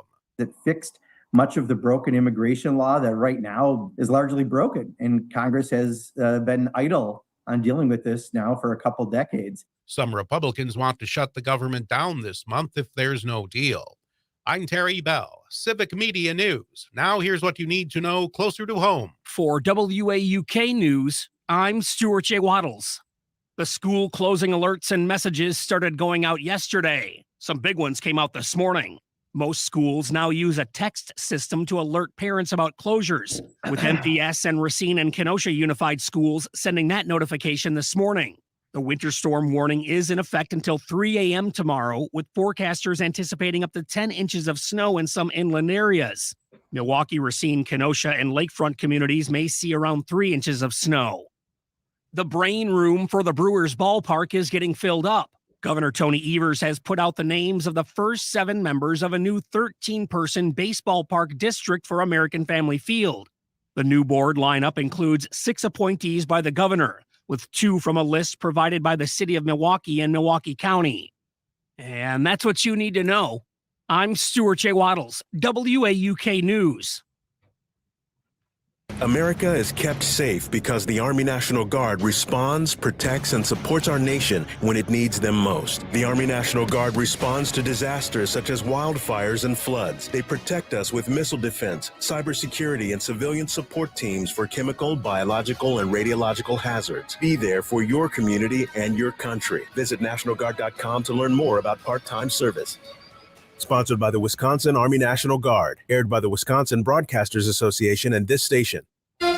Badgers move up in the top 25. Hi, I'm Mike Clemens with sports. The Wisconsin Badgers, after beating Nebraska over the weekend, moving up 6 spots to the number 15th ranked team in the nation. Marquette fell out of the top 10 after losing to Seton Hall. The Golden Eagles now ranked 11th. NBA, the Bucks with another loss at home, this time to the Utah Jazz, 132-116. Damian Lillard out due to personal reasons. Fans starting to boo last night at Fiserv Forum. Giannis says he can't blame him. I think we have great fans, but around the league, if you don't play hard, you don't give everything to the team. There's times that you might get booed. I'll boo myself. I was I heard the boo, and I was like, boo. I was like, In my head, I was booing myself. Charles Barkley on TNT. They're going to have to find a way to get better defensively. This is what Adrian Griffith's got to come in and say, hey, guys, we're scoring enough points. But does he have the personality to challenge those guys? Because when you win games, you don't address things. They're awful defensively. That's Charles Barkley with sports. I'm Mike Clemens. Local radio for you and your community. It's Civic Media's mission with stations across Wisconsin. Find your favorites at I'm meteorologist Brittany Merlot civicmedia.us. with a look at your weather ahead. A winter storm warning in effect now. Temperatures above freezing, creating a rain and snow mix, turning to all snow after 3 o'clock, with heavy snow bands at times and winds whipping up to 40 miles per hour. 2 to 5 inches is likely by the lake, with 5 to 8 inches possible further inland. Right now, it's 30. People across Wisconsin are enjoying the rewards, stability, and flexibility of a career in healthcare. Why not you? WIS Caregiver Careers can get you started as a certified direct care professional. You'll learn the skills you need to make life better for older adults or people with a disability. All training is free and online. Plus, earn $500 in bonuses. Start your new career. Sign up today at WisCaregiverCDCP.com. Sponsored by the Wisconsin Department of Health Services. Keeping Southeast Wisconsin informed, engaged, and entertained. This is the show.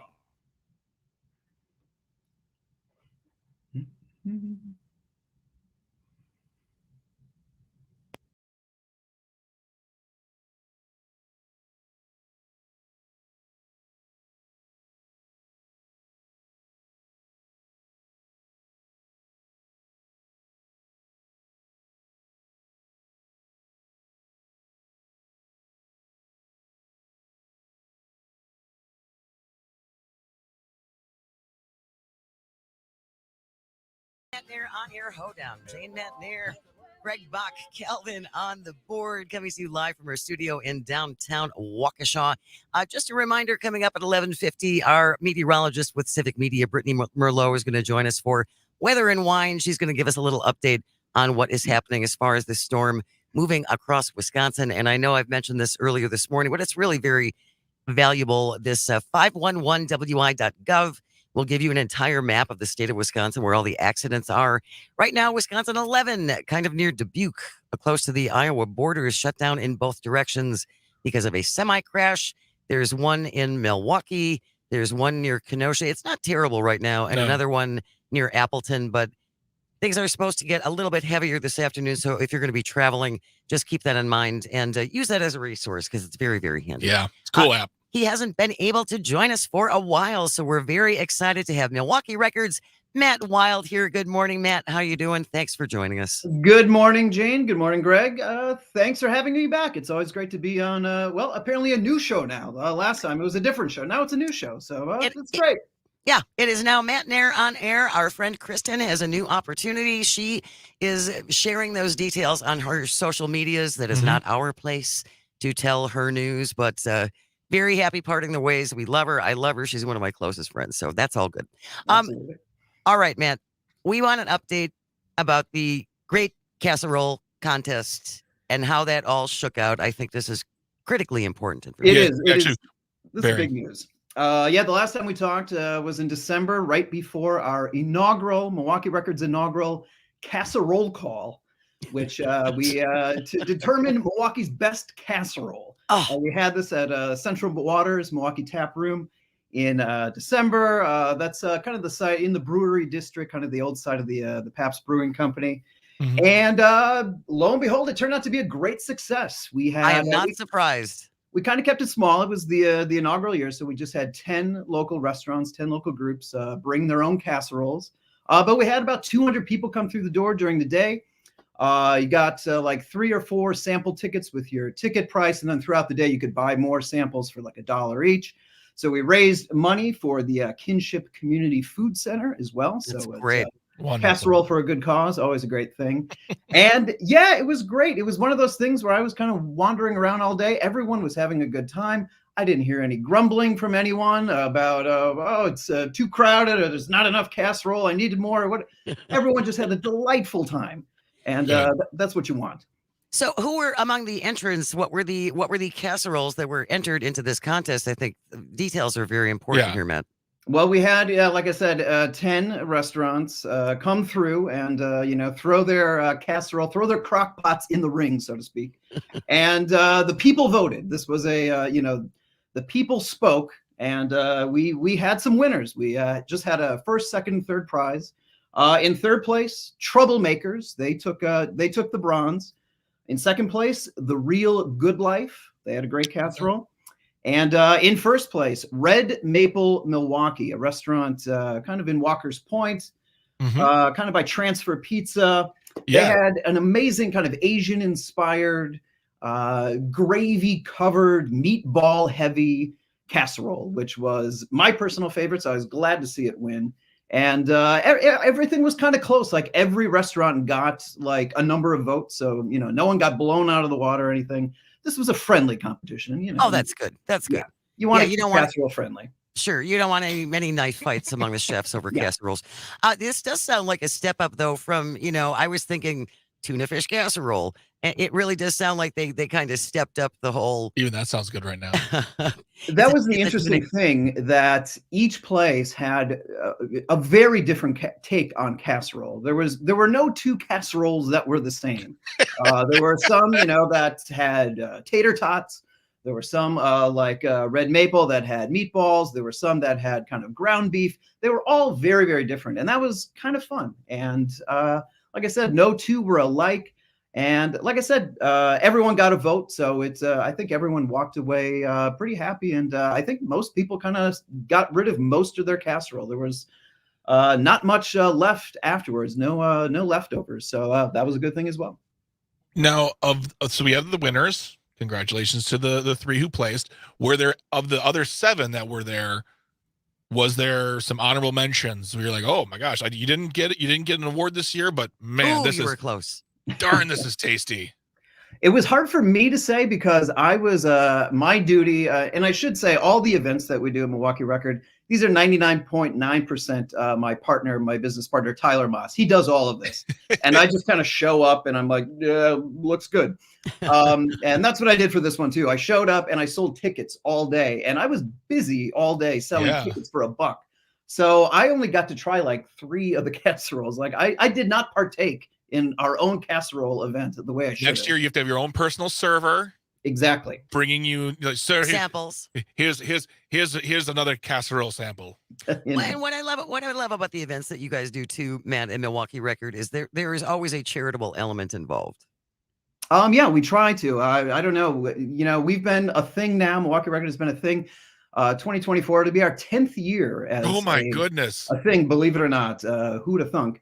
And over the years, really from day one, we've tried to do most of our events have a charitable aspect to it, whether it's a food shelter or a women's organization or just about anything really. Girls Rock Milwaukee, I know we've done stuff for them over the years. A lot of places over the years. Yeah, and it's we're happy to do it. And I don't know, it's always fun. And like I said, I have to give almost all of the credit to Tyler Moss, who really comes up with these crazy ideas and really executes them really, really well. Always comes up with the names too. Which is very important. Oh, yeah. That's very important. So I'm really assuming that, since this was such a success that it will be back this year.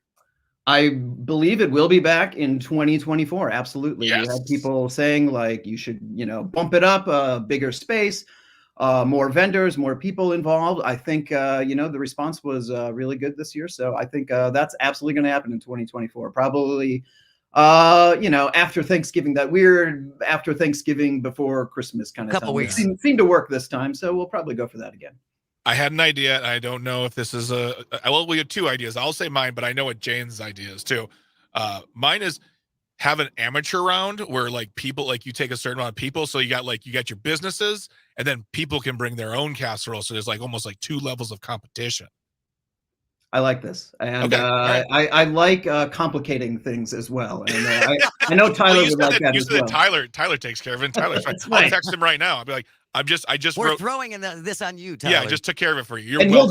he'll do it in a second, and get super stressed out about it. But in the end, it'll turn out wonderfully, as it always does. So yes, absolutely text him about that. Yeah. So I understand. Okay, it's judged by the public, so our effort to weasel our way onto the judges panel is all for naught.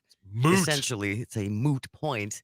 Which is No. fine, but then if we go next year, then we can vote. Yeah. I think we should have like media. There should be a media category. You know, you guys, you all could like have your own casserole. We could have, I don't know, Ted Perry do one. I don't know, You don't want to eat Ted Perry's casserole. So, yeah, maybe not. Yeah, you know.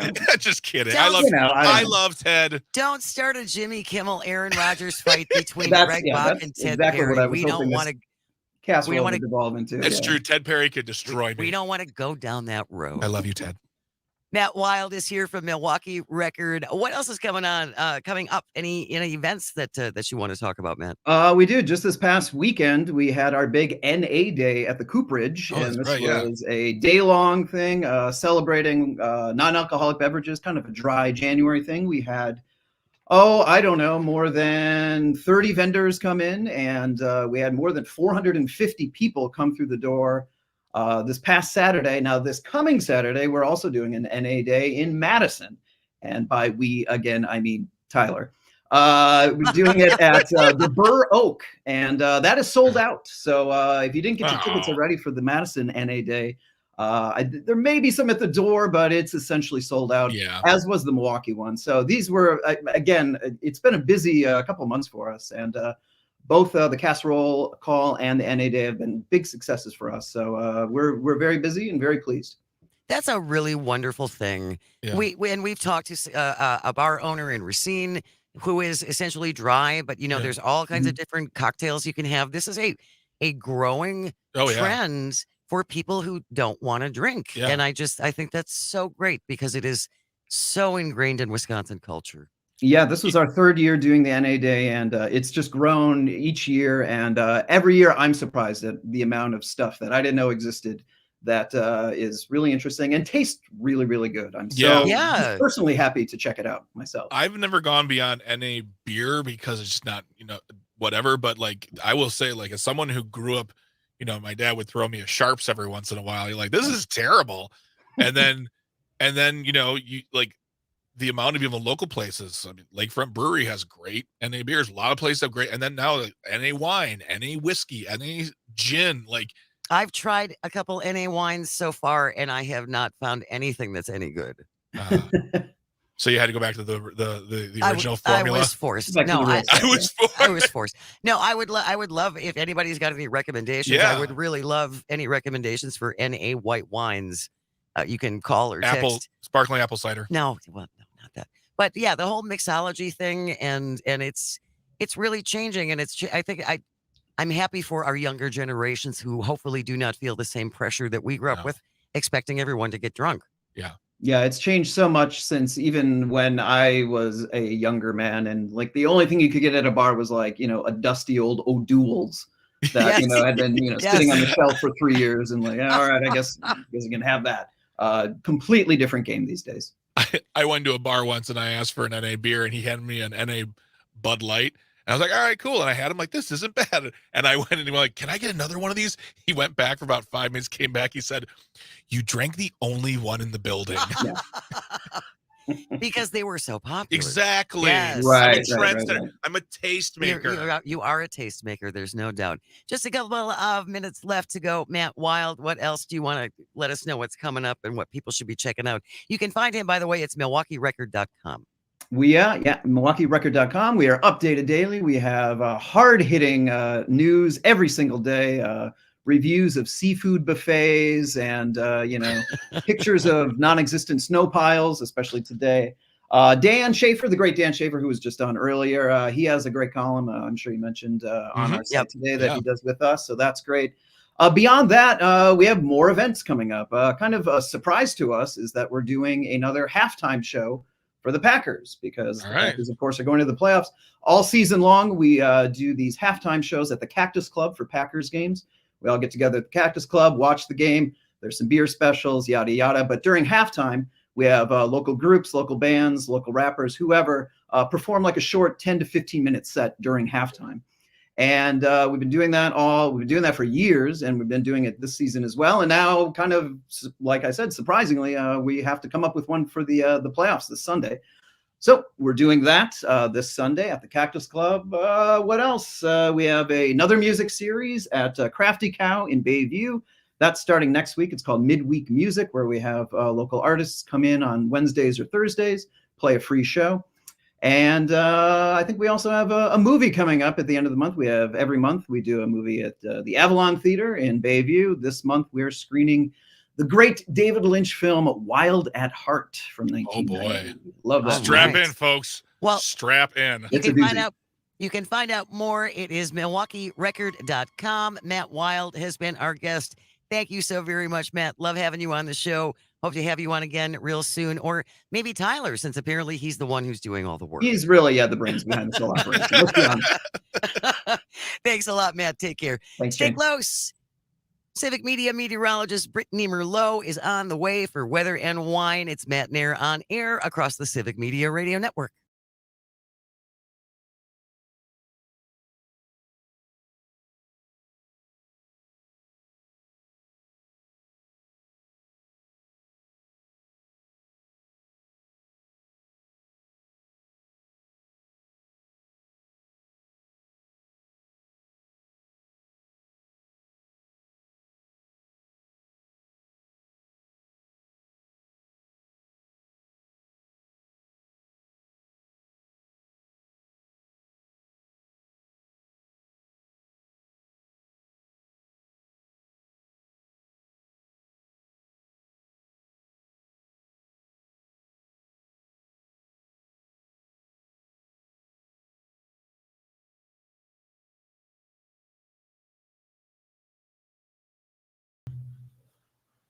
WAUK. Robert Hack Diamonds pays cash for your unwanted gold, silver, and even diamonds. That's right. Robert Hack Diamonds wants to make you an offer on your gold, silver, and diamonds. The process is very simple. No appointment needed. Just come on in, sit down in a nice, relaxed atmosphere, and the staff of Robert Hack Diamonds will evaluate your unwanted gold, silver, and diamonds and make you an offer on the spot. Then you can decide if you want a deal or no deal. Robert Hack Diamonds can also convert your old jewelry into something new or trade in your outdated pieces for something new and exciting. Many people inherit jewelry that might not be your taste, but you are sentimental. Why not have Robert Hack Diamonds take the golden gems and create something for you? So many options at Robert Hack Diamonds. Again, Robert Hack Diamonds pays cash for your unwanted gold, silver, and diamonds. See them in Brookfield, just east of Moreland on Greenland Avenue, or 76 in Layton, right on the corner in Greenfield. RobertHackDiamonds.com. You're listening to The Shaw, WAUK.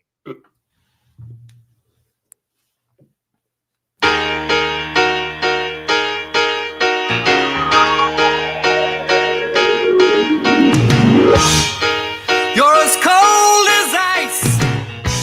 You're willing to sacrifice our love.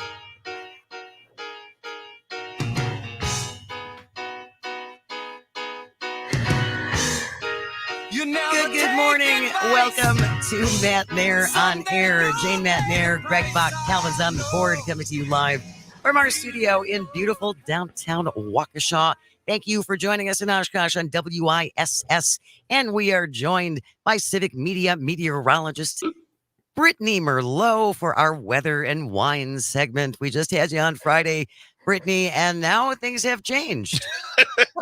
That's the weather, right? She's got a mind of her own. You can't really predict her. Now you're in Wausau, right? Yes, I am. So what is it looking like in Wausau right now? Because here in downtown Waukesha, we've got some flurries, but it's still like that rainy, spitty, flurry stuff. It's not really sticking too terribly. So what's happening in Wausau? So in Wausau, we got some snowfall earlier this morning. It's stopped now, but we got about 1.5 inches, and it's that heavy, wet snow. So it's already shrunk down to about 1 inch. So really not too bad. It's good for snowball making and snowmen, but not the roads. No, not the roads. And from what I understand too, Brittany, the snow is going to get harder as the day goes on. Is that accurate? Yes, actually. So right now there's a really heavy snow band that is starting. It's shooting out of Davenport, headed straight towards Madison. And of course, you're going to start to see the snow picking up, visibility dropping to nearly 0.5 mile at times.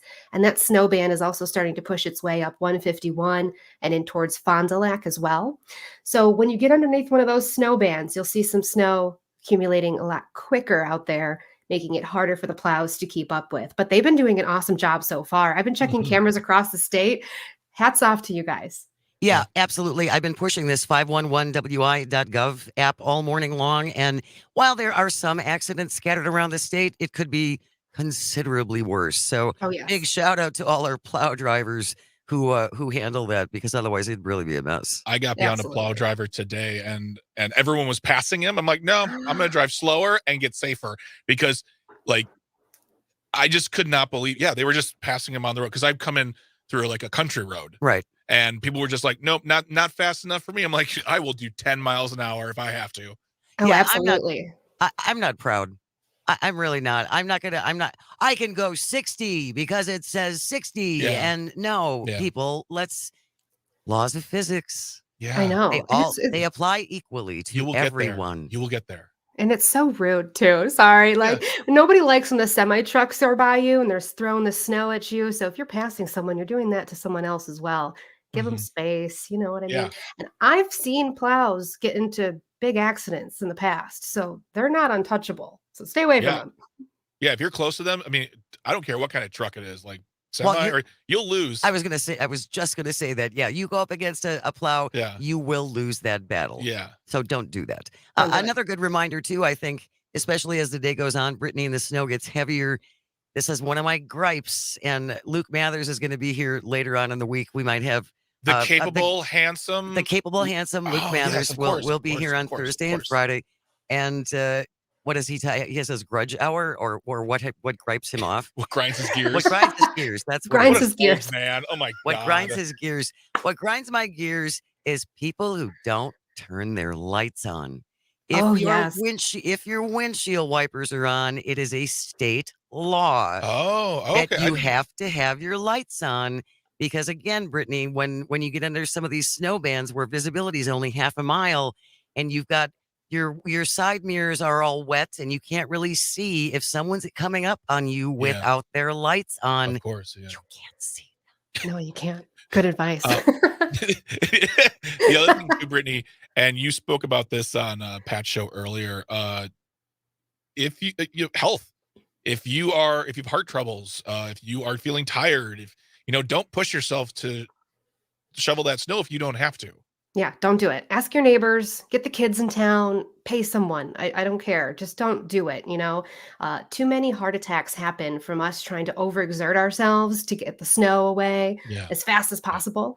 So I suggest doing it in shifts. If you have to do it, if you're the one stuck doing it, do it in shifts. Don't wait till it's all over. It's going to be too heavy. Don't throw it either. Try to pick it up and toss it. That's just too much all at once. Slowly push it to the side. There's a lot of moisture in this snow. It's this really, really, really heavy, wet snow. I got to ask a question too, and it's very important actually. It's an leaf blower, pro or con for getting rid of snow. I told him this is the wrong kind of snow for the leaf blower, Brittany. You're correct. Leaf blowers work. It's not going to work today. I have an ultra speed on mine. You press it and you press it again, it goes faster. I don't know. I think you should try it and send a video. Yeah, we need to see this. Okay, definitely. fine. Angie from Monroe checking in on the text line, listening on WMDX in Madison. Hi, big flakes here. Drive slow. Turn your lights on. Thank you, Angie. Auto lights don't always work, especially if you are in a white vehicle. You want to turn your lights on. She said, especially you white vehicles, which just sound real accusatory. Camo today. Yeah, definitely. So when is this all going to wrap up, Brittany? So it'll start to wrap up overnight, right around 2-3 o'clock in the morning. So it's going to get worse before it gets better. We're going to see those winds gust up to 40 miles per hour still. Snow coming down at heavier rates. So this is just the beginning. And then is there another round on our way on Friday? Oh, gosh. Well, some of us are going to see across the state a little smack of snow tomorrow night. And then the rest of the state looking at, again, another accumulating snowfall Friday into Saturday. And then the cold. It never ends. I'm sorry. I'm going to tell you this, right? And this is what I've told Jane. I love your word choice. A smack of snow. Well, first of all, it just reminds me of Arrested Development. It's just a smack of ham. And like, I've never heard a meteorologist use the word flirt before while giving. He loves your forecast, Brittany. So I mean, honestly, I can see him light up when you throw in your adjectives and stuff. It's true. It's not Thank boring. you. Right? You got to make it fun. You got to change Absolutely. it. You got to Brittany stand out. Merlot is our meteorologist for Civic Media. Thank you so very much for keeping us up to date, Brittany. Brittany, with our weather and wine. Have a wonderful, safe day. Thank you so much. Take care. Happy birthday, Jane, by the way. Oh, thank you. Happy birthday. And thank you. Thank you, everybody, for listening and for calling and for texting. We really appreciate it. I hope you find some joy today and you have the chance to share it. Stay close. News is coming up next on the Civic Media Radio Network.